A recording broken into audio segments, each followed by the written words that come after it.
Welcome to the Zealous Advocate Podcast. Join attorneys James Moore, Kevin Littlejohn, and Mysty Blagg as they explore law, technology, and persuasive arguments. Sit back, relax, and listen to your zealous advocates. Welcome back to the Zealous Advocate Podcast. We're so happy to have you. I'm here with my co-hosts, Kevin Littlejohn and Tom Harvey, and we have a wonderful guest today, Professor Tony Ghiotto. Thank you for joining us, Professor. Thank you for having me.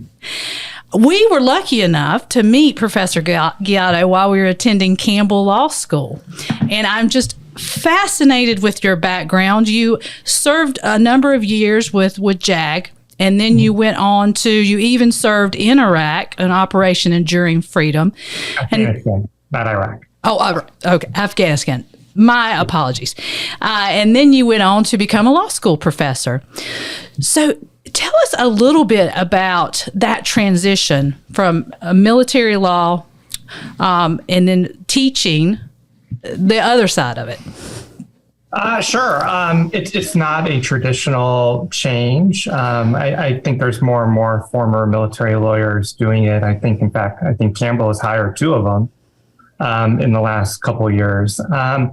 So it's not traditional. So for me, I spent 12 years active duty with the Air Force. Planned on making it a career. Usually 20 years is the career in military law because that's when you get your full retirement.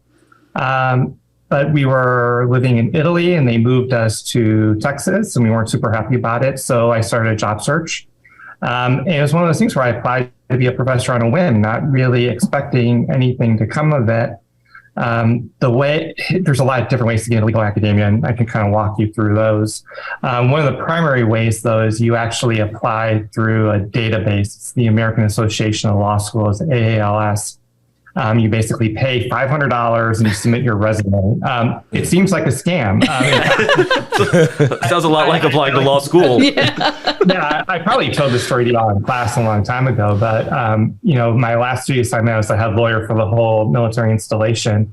And and that you're kind of dual head in that position. You're in charge of the legal office. You oversee all the lawyers and paralegals.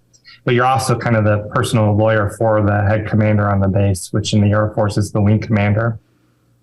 My wing commander and I did not see eye to eye on a lot of things. And we got into a loud disagreement one day on a sexual assault case. It was very frustrating. And I went back to my office. And I'm like, I can't do this anymore.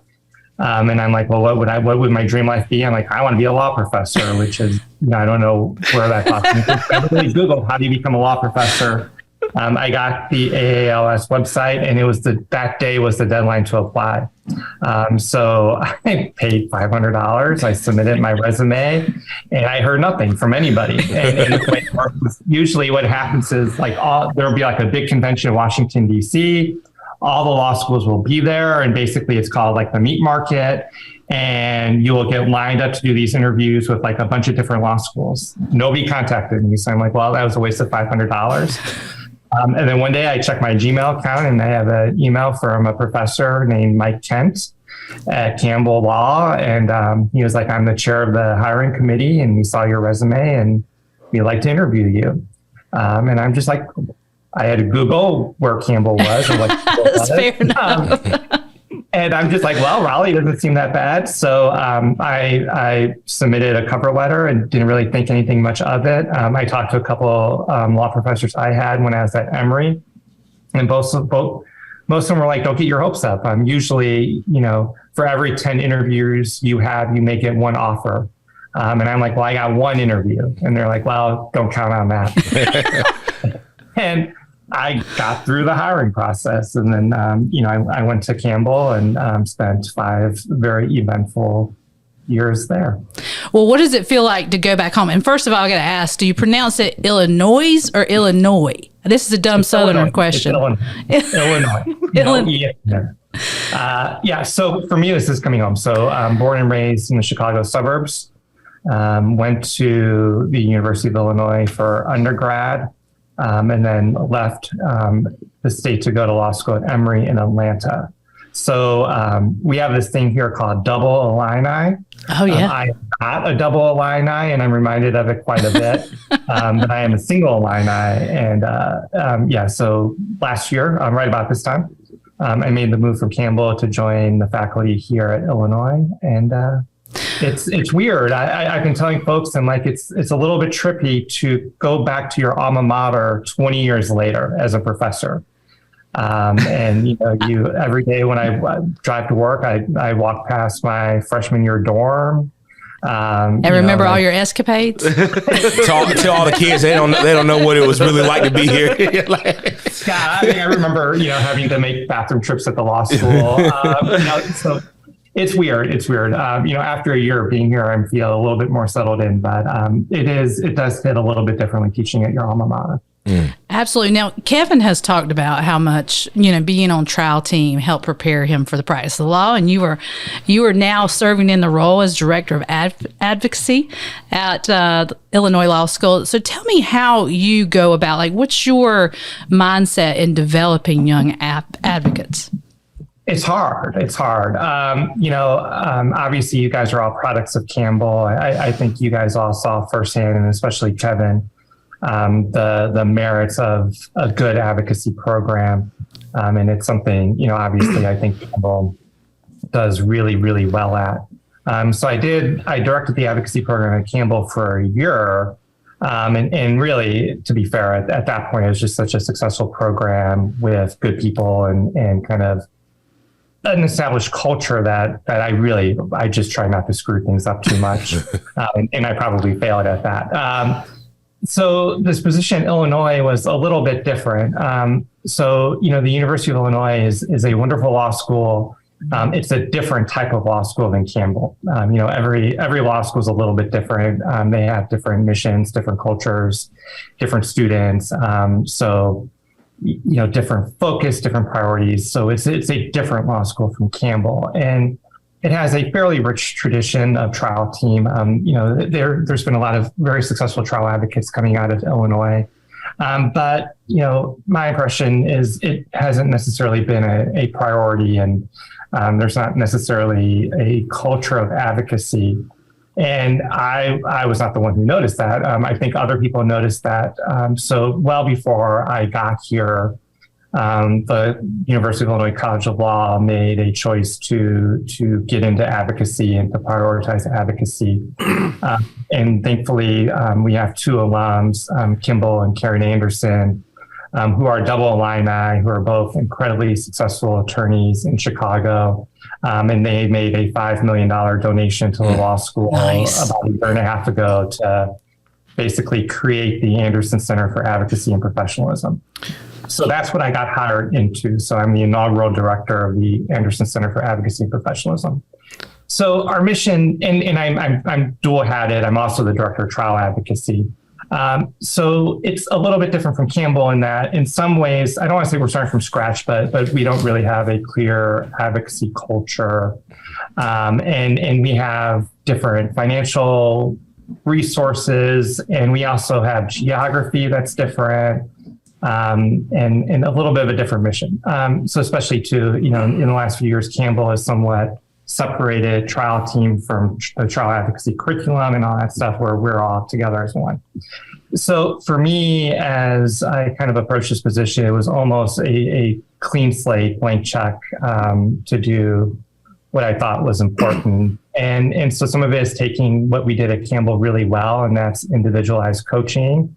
That is, teaching you the fundamentals through the coursework and then instilling them on the trial team.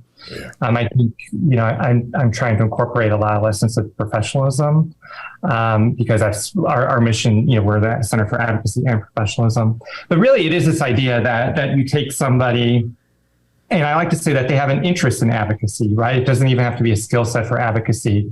And you put them through the program, whatever that program is, right? And every program's a little bit different. And by the time they come out of that program, they should be an ethical attorney who has found their own unique and particular voice as an advocate. So one thing I'm trying to avoid is a one-size-fit-all approach to advocacy. I will never be Kevin Littlejohn, and I cannot teach. I can't either. Trust me, nobody. Kevin's the first one to tell you nobody will be Kevin Littlejohn. That's not true. but I can't teach Kevin to be me either, right? So what I try to do here is very individualized teaching. As we roll into our fall trial advocacy course, when I'm telling the students what's in the syllabus, right? We have two goals. One is to teach you or to give you the confidence to be a courtroom lawyer. Because for many of us, and I always include myself in this too, right, in my own personal narrative, a lot of people can't see themselves as courtroom lawyers for whatever reason. Me, I grew up with a speech impediment and was incredibly shy, and I never thought the courtroom would be a place for me, right? So there is that, I'm here to teach you the confidence that you can do it. And then the next step is, once you have that confidence, I'm going to teach you the fundamentals, right? The right way to do it. And then the third thing is to help you find your own voice, to help you find what works for you, what doesn't work for you, so that you can be the best version of yourself and to be the best advocate for your client. Well, if I can jump. I try doing the course, trial team, we do a lot of symposium here, which is a little bit different. So like every semester we do a symposium. Through all of that, it's kind of those three are my guiding principles. You go ahead. So my question that I have about that, Professor, is, you talked about your time as the head of the office for JAG in the Air Force. I assume that through that time, you came up started as a captain, promoted up to major, and now you're a lieutenant colonel. During that time, you obviously mentored young captains coming up in the JAG program. How is developing young lawyers in a practical setting relate to or different than your focus as a professor teaching advocacy in that realm? That's a great question. I was much meaner when I was in practice. And if anything, I worry sometimes I've become too nice and too lenient as a professor. No. And I actually just came off of doing my 2-week annual tour out in Goldsboro. We had a trial going on with young lawyers, so I kind of had to put back on that hat.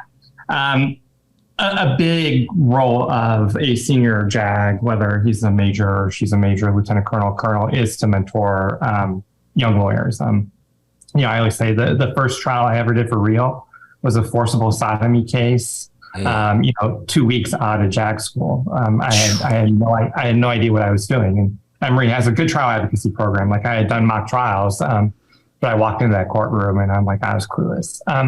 In the military, right, what you tend to find is you literally have a captive audience, because if they don't do what you tell them to do, they can be disciplined for it.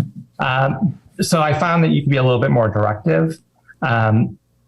Also, too, there wasn't a lot of time, right? So they all had day jobs. I had day jobs. It was much more, this is what you have to do, and you go do it, or else.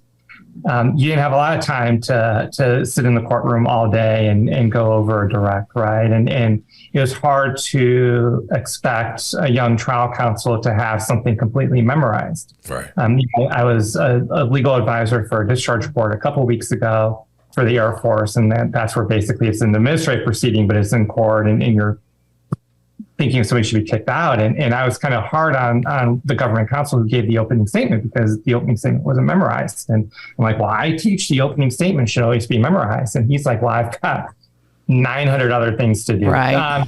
So, you in practice, you had to be more realistic, and you had to just be a little bit more task oriented.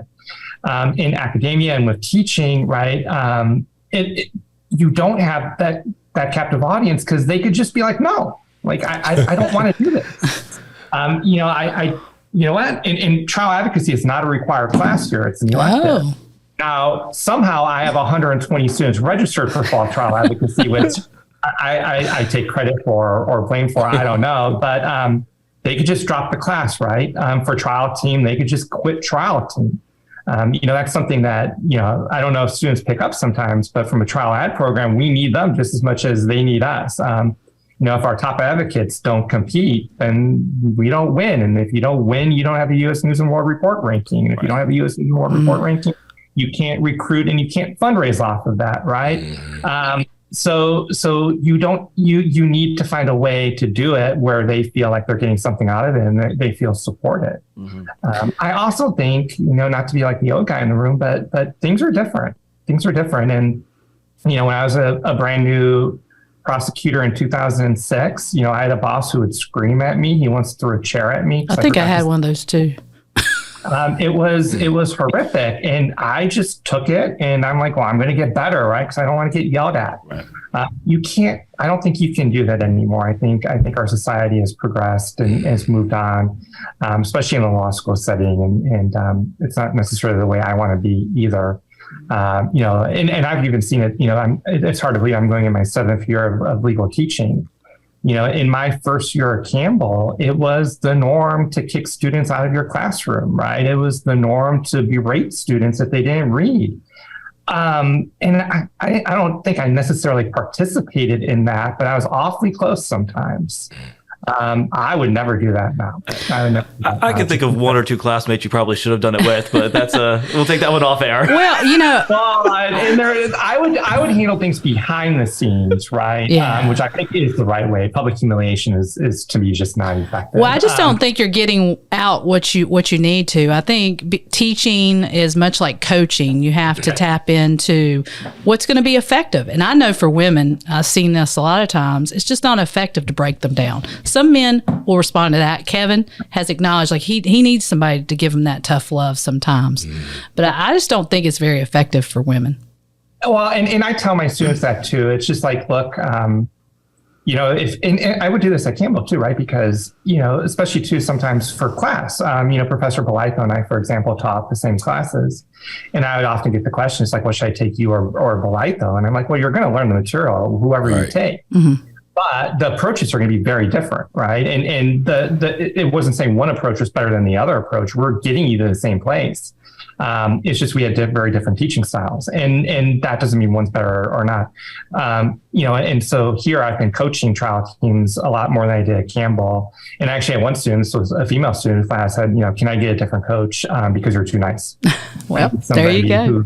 Who will push me and will kind of be more, aggressive. And I'm like, all right, great. That ain't me, right?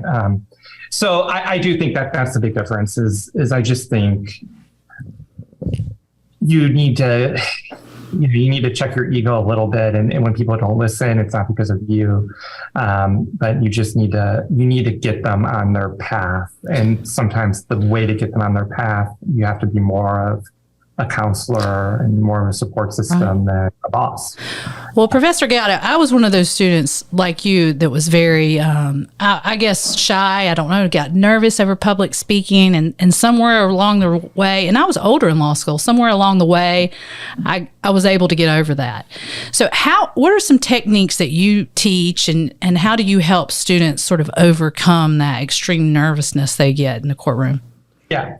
One, I think it's just, to me, it is making myself honest and vulnerable.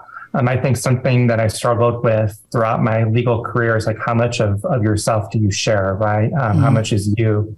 How much is the students in the law school community? And I think sometimes I had a hard time finding that balance. But I think now after doing this for a long time, I think you have to share your own vulnerabilities when it comes to stuff like that, right? So, sharing my experiences, struggling and not wanting to do things, I think kind of creates an environment of like, okay, well, because I think I'm pretty good at what I do now. I'm pretty decent at it.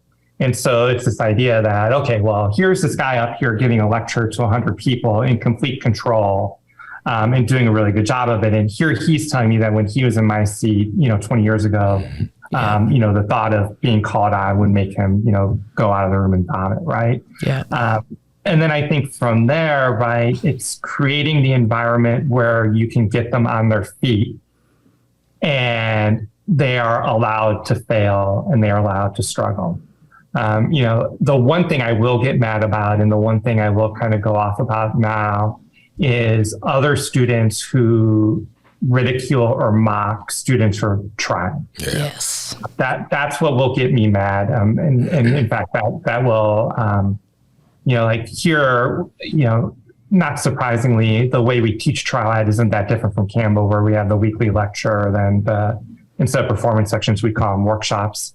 I don't generally teach the workshops, but, I filled in a couple times. And, if I see somebody like snickering at somebody who's struggling, that's the student I would send out or take points away from. So it is creating that environment where it's okay for them to fail. And then it is, I'm a big fan of positive feedback. Generally speaking, somebody's going to do something well. And somebody's going to do something poorly. And so what I try to do is I try to say, this is what you did really well, and this is what you did poorly, and this is what you need to work on. And that's how I direct our workshop professors and our coaches to give feedback too. This is what you did well, this is what you didn't do well, and this is what you need to work on. And that works. And it's just giving them the opportunity, right? Just giving them the opportunity. And it's making yourself available. Sometimes as a professor, or as a supervisory lawyer, I think you have to put on the counseling hat and the supportive hat and just make yourself available and say, this, and to be honest with them, right? Yeah, this wasn't really good when you did this thing, but when you did this other thing, it was really good. And I hate it, but like icebreakers, I do the same thing that y'all did in trial. The first workshop is storytelling, right? They got to tell.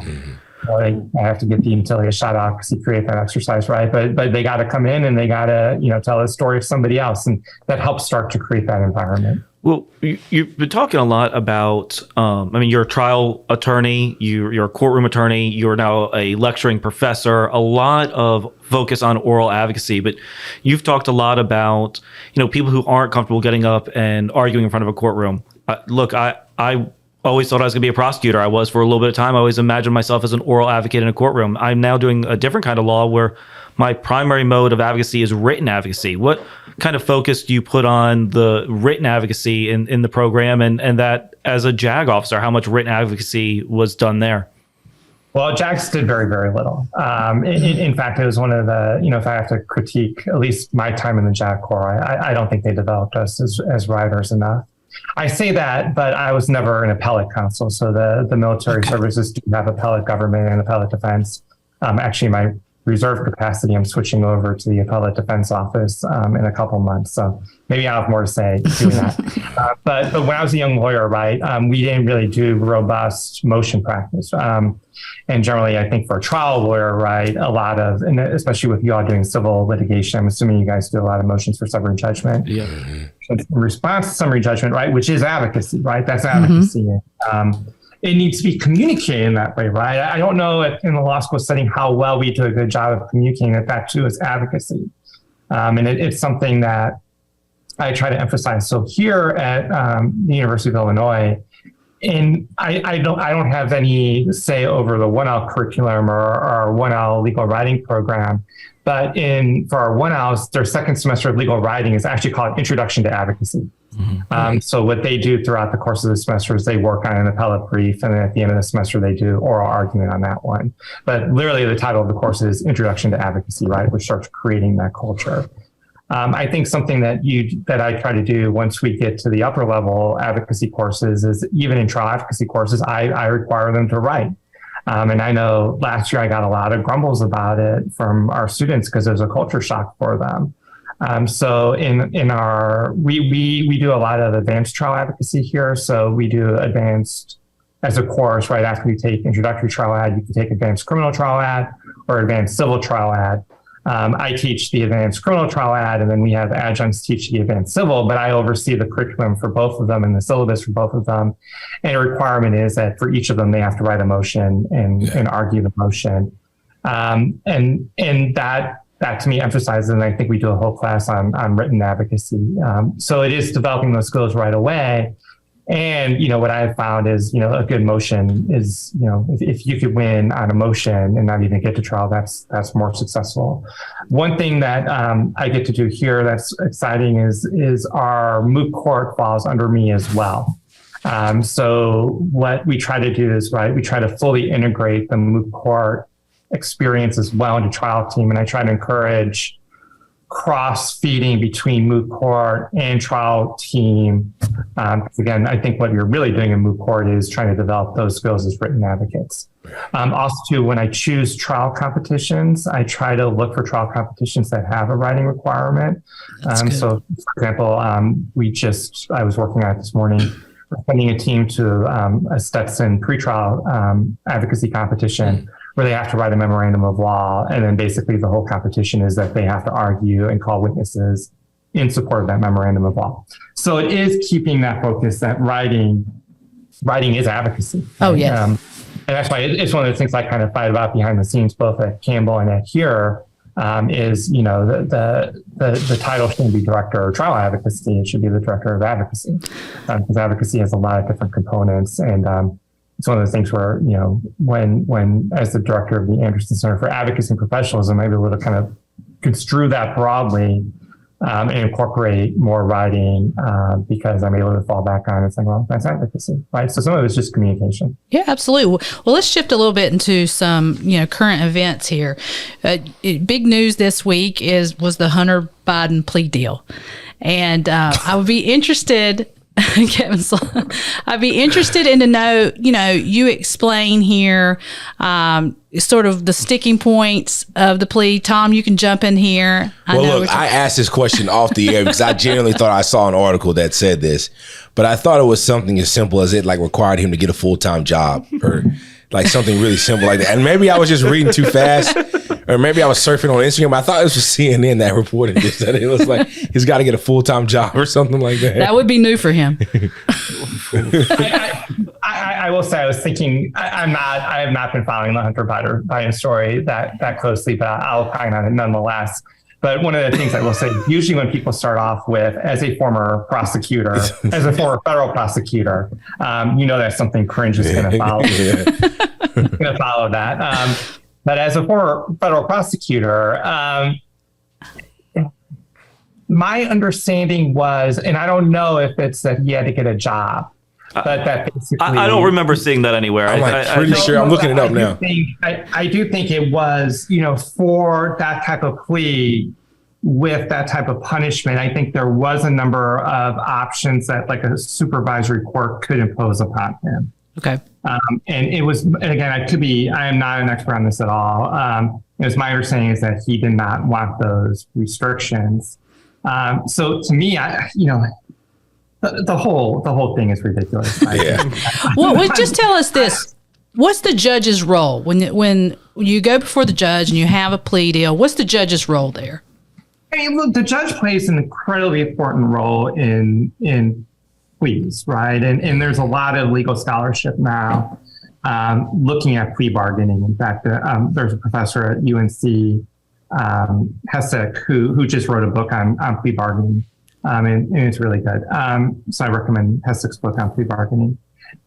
It's one of those things where, right, is that trials are, and this is a criticism of teaching trial advocacy in the law school, because there's actually a lot of debates within the academy whether what we're doing even matters and what status it should have in law school.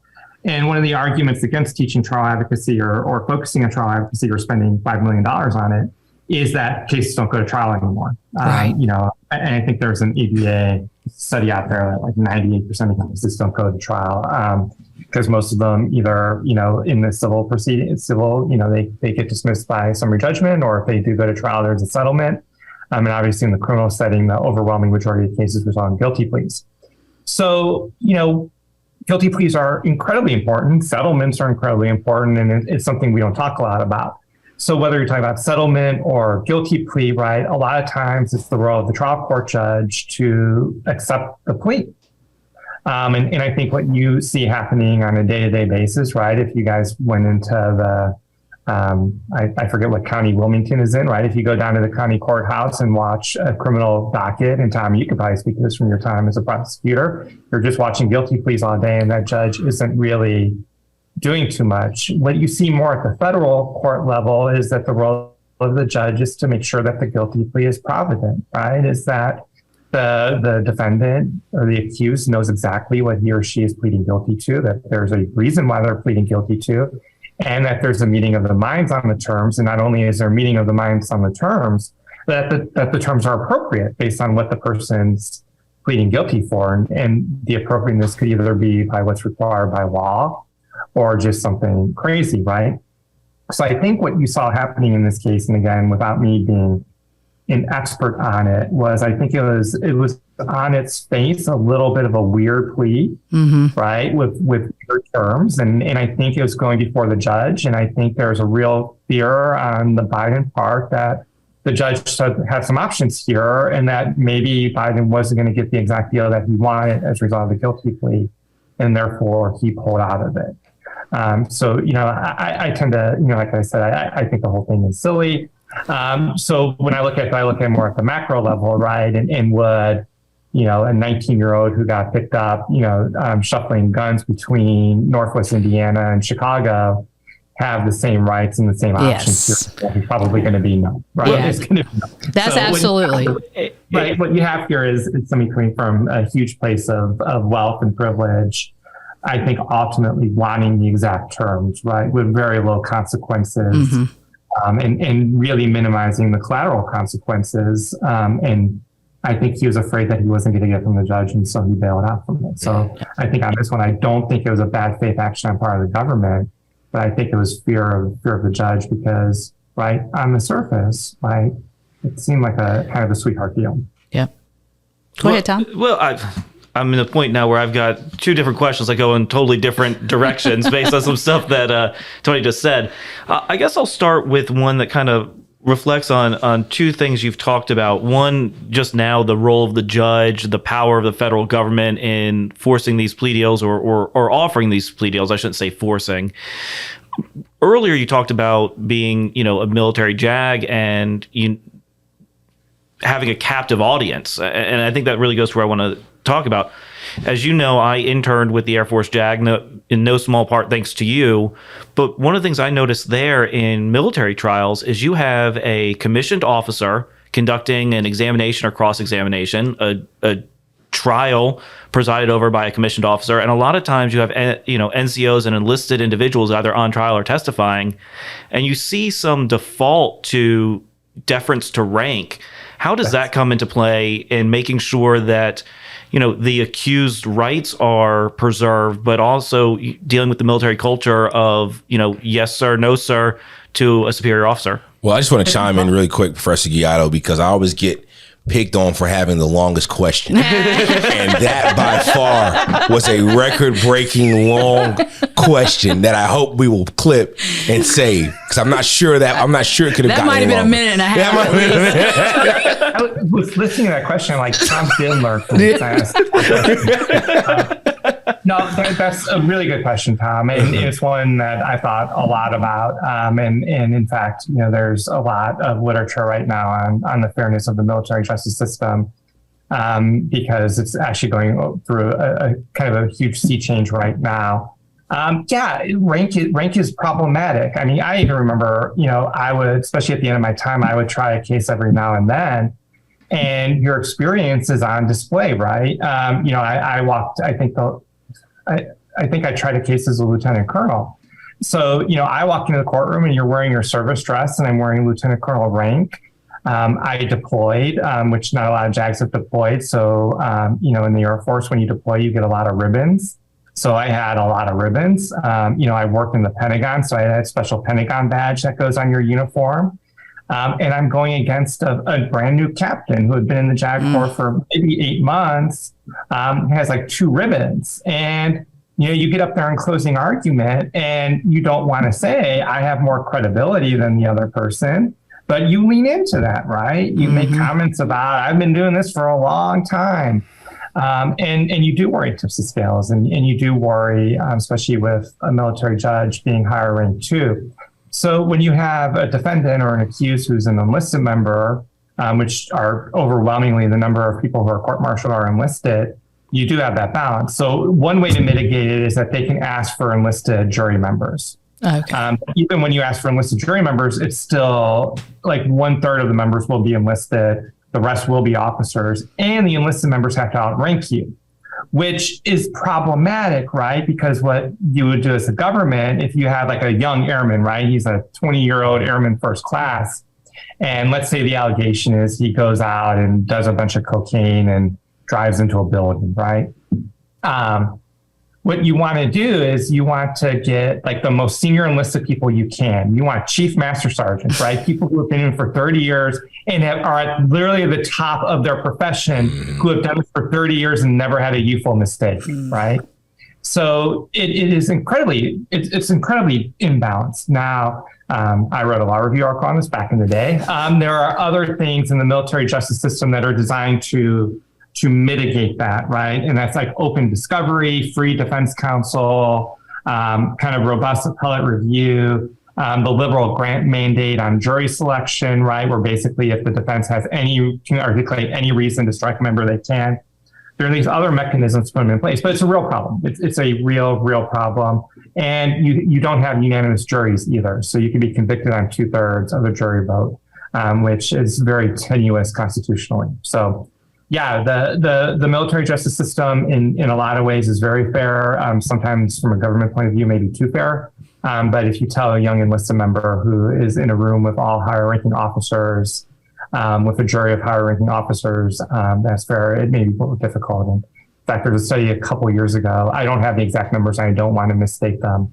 But it's also too, members of color are disproportionately prosecuted in the military than white members, right? So generally speaking, you may have a defendant who is a person of color, is the only person of color in the room, and not to mention that the lowest ranking in the room as well. Yeah. Well, I got in a debate with Tom today because I wanted to talk about the Supreme Court cases coming up, revisiting Chevron deference. And, well, maybe it was Kevin. I take that back. Yeah, and Kevin was like, what's the big deal about Chevron deference? And I wish I had realized what a big deal about it was when I was in law school, because I was going to be practicing healthcare law, because there's so many things that are handled in administrative law. So, Professor Ghiotto, what's your feelings? Do you think the court is going to pull back just a little bit on that deference? Yeah, well, I think administrative law should be a required law school course. Agreed. It's something I used to harp on quite a bit during my time at Campbell, was that we had to offer administrative law all the time. And that students end up practicing administrative law, and nobody listened to me on that one. Tom, you took administrative law with me. Yeah, it was great. Yeah, and it's come in very handy in the Office of Administrative Hearings cases I've been doing. So yeah. So Chevron deference is huge, right? And not to be like overly dramatic, I think the Biden stuff is a little bit silly, but I will engage in the silliness of like, is our framework of government in question, right? Mm-hmm. And I think Chevron deference speaks to that very directly, right? So, just a quick primer on Chevron deference, right? Chevron deference is this idea that if there's ambiguity in what a word means, the administrative agency is generally given deference on deciding what that word means. And in that, Chevron is a Supreme Court case, I think, from the 1970s. It's a Justice Stevens decision. And it's been the law of the land for a really long time. And it's this idea that, administrative agencies, right, they get a grant of authority from Congress through their enabling statute and through the APA. And because they're experts and they're the ones doing this, they get to resolve any ambiguity. And basically Chevron deference, it's the court saying, we're going to step out of it, right? We're going to defer to you on this one, whatever you guys think is right. What you saw happen post that, and especially, and it's a weird history on Chevron deference as to who opposes and who doesn't oppose it, right? Mm-hmm. So you saw initially, a lot of folks from the left oppose Chevron deference because during the Reagan administration, administrative agencies were taking more conservative positions. In fact, I think there's a Scalia decision out there. I don't remember the case off the top of my head where he finally says, yeah, Chevron deference is great. You defer to the agencies. Then what you saw, right, is as, Democratic administrations came in, right, the Clinton and the Obama administration, there's a perception that administrative agencies leaned a little bit to the left. And so many folks on the conservative movement said, no, we need to really go after administrative agencies, because this idea that administrative agencies are almost in and of themselves unconstitutional, right? That with an administrative agency, they are the executive branch, they are the legislative branch, and they are the judicial branch all in one. And that's a violation of the separation of powers.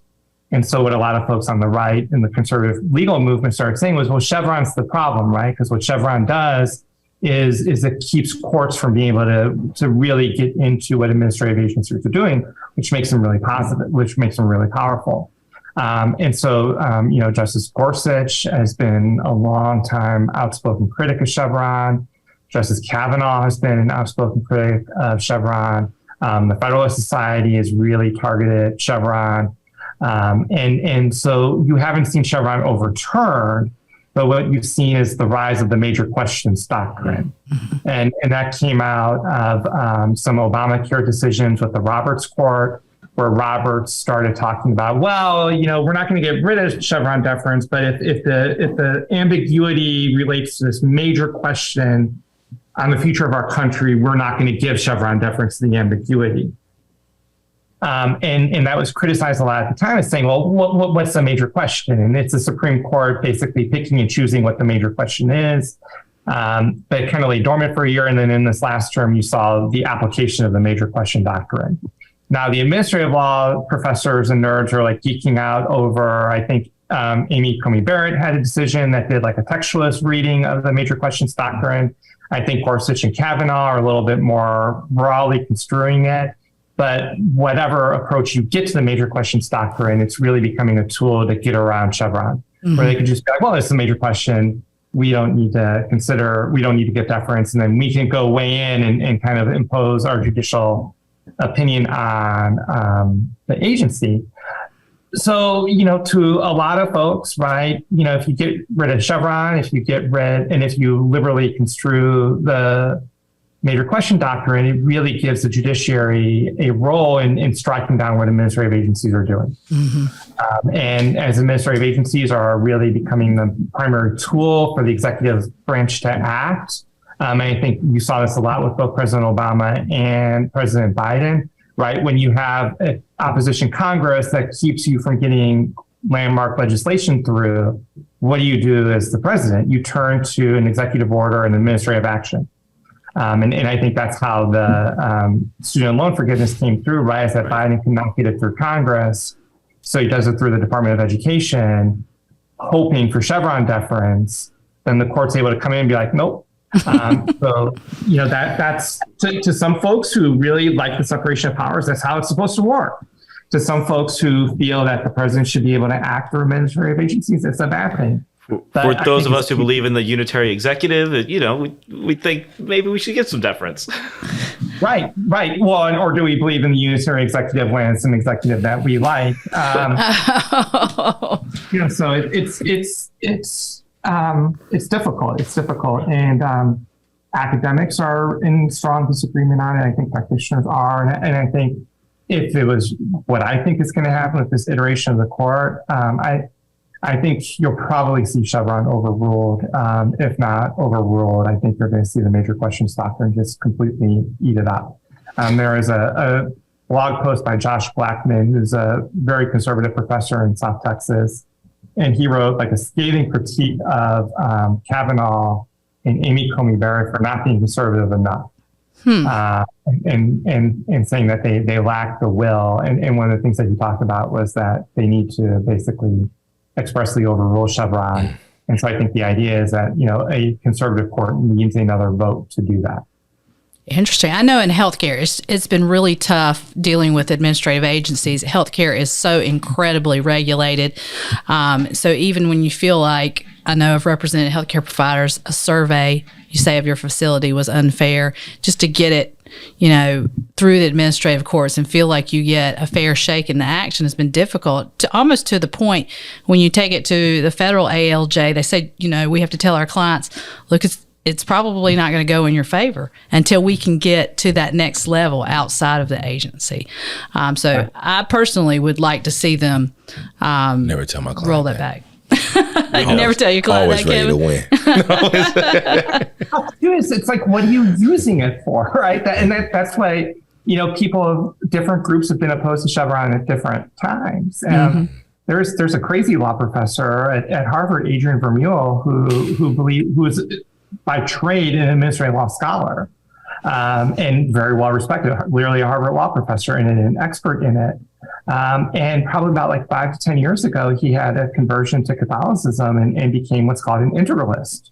that believes that, basically the state should be integrated with faith, particularly the Catholic faith. And he wrote a book that basically was like, the way you make that happen, right, is through the administrative state. And you need Chevron to do it. The way you impose values, norms, and culture is through the administrative realm, right? And then, so I think people on the left will look at it and be like, well, I don't want to live in a Catholic state. But at the same time, they want their student loans forgiven, right? And obviously President Trump did this heavily when it came to immigration. He relied really heavily on executive acts carried out through agencies. So it's, I think for those of you who are like, in the mud, doing real legal work every day, I think it matters a lot, but then I think it also does speak to these very, very huge issues of how our country is governed and the idea of the unitary executive. Yeah, absolutely. Final questions, Tom, before we do our fun activity, or Kevin? Well, I'll say this, and we didn't really touch it, but I was always fascinated, Professor Ghiotto, and maybe I just was young and new to law school, with your interest in criminal procedure and the way that you viewed a lot of the case law and the way you had a real practical approach to the legal issues that were at play in those cases. And I was just wondering, what do you think sort of sparked your interest in criminal procedure jurisprudence to the point that you wanted to educate the next generation? I will say criminal procedure is by far the best class to teach. I love it. It's, to be fair, what I miss. I don't teach it here. It's what I miss most about Campbell and my time at Campbell is teaching Crim Pro. So for me, I have a soft spot for Crim Pro because I think it changed my life when I took it in law school.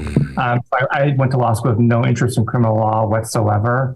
My criminal law course was very philosophical, and I love the professor who taught it, so I don't want to criticize it. But it was very, very philosophical and theoretical. So it just kind of came and went for me. And when I was a 2L Crim Pro was an elective, I took it just because I thought it was on the bar exam. And I fell in love with it. I just, there's some areas of law that just make sense to you. So Crim Pro is why I went into criminal law practice. But I think what I felt at the time, and I think I was proved right by it, is and I think we feel it now as a country, maybe more than we have in the last 20 or 30 years, is the Supreme Court is 9 people who are there for different reasons, making decisions that fundamentally impact all of our lives every day. And for me, for a long time, the way that was felt was in criminal procedure, right? What happens to you at a traffic stop is based on what the Supreme Court said in criminal procedure. So there's this applicable thing in it. And then when I got into practice, especially as a young prosecutor, you dealt with it every day. I would get the phone call at 3:00 in the morning from our law enforcement. It's like, hey, do we have probable cause to take blood? Do we have probable cause to make an arrest? Do we have probable cause to do this? Or do I have to do rights advisement here? It was just this area of law that you had a real impact. And I think law school needs to reflect that. I like legal theory. I like to read. I like research. I like to write. And I think there's a real place for that in the legal academy, but you cannot neglect the mission that we are preparing lawyers to go practice. Criminal procedure is just, it's so... There's so many gray areas in criminal procedure. And I think that is just what, when you actually get out there dealing with things, it was fascinating to me. I knew we were getting deep when you brought up the picture of the Star Chamber one day when we were in I said, we're deep right now.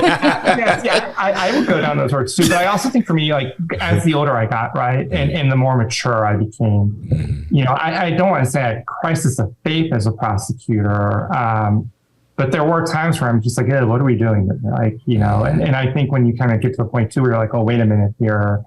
If this was me, I wouldn't be in this courtroom. So I think once you understand the issues of race, gender identity, of sexuality, how, and the consequences is so huge, right? Because with criminal procedure, you end up in prison.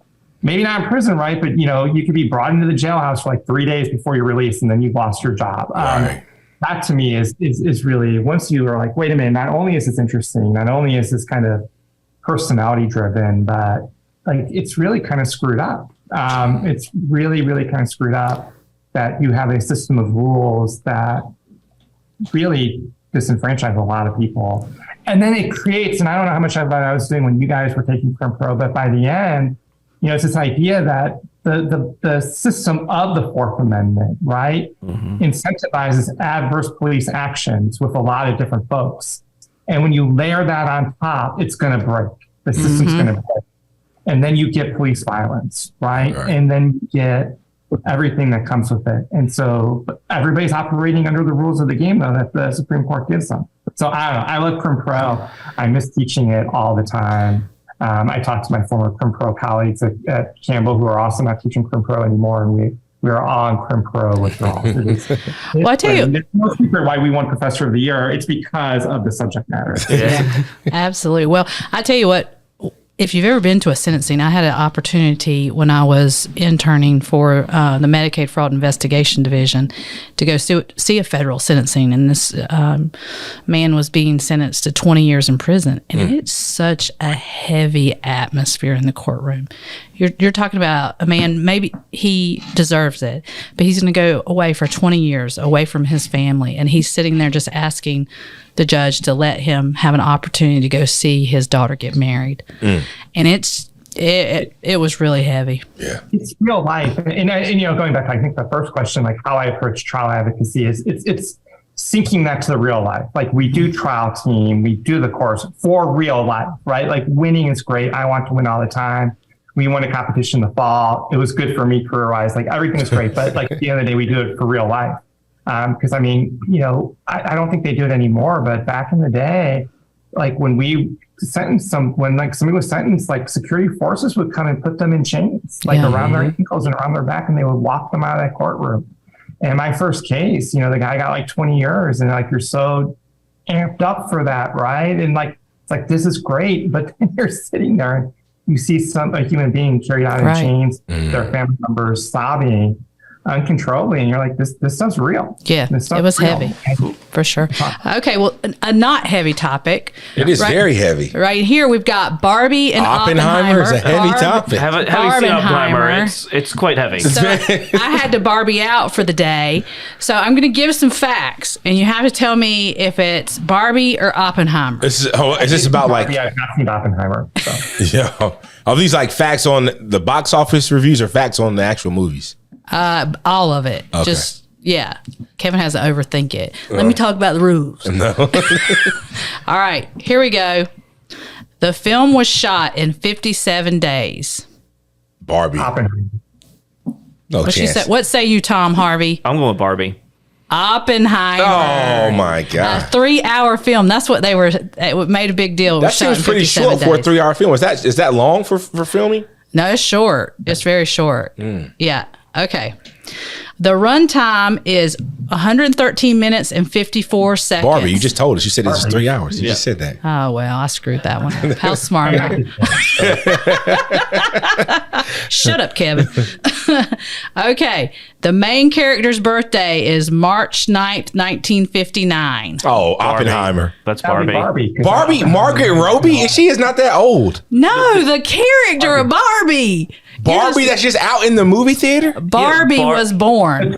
The toy is. The toy. So you got to be way more specific than you got to say the toy was found or something was found. You don't say the main character. This game is like Margaret Robbie from Wolf on Wall Street is, well, either way. See, you were just obsessed with her. I'm not. Just going to focus on her.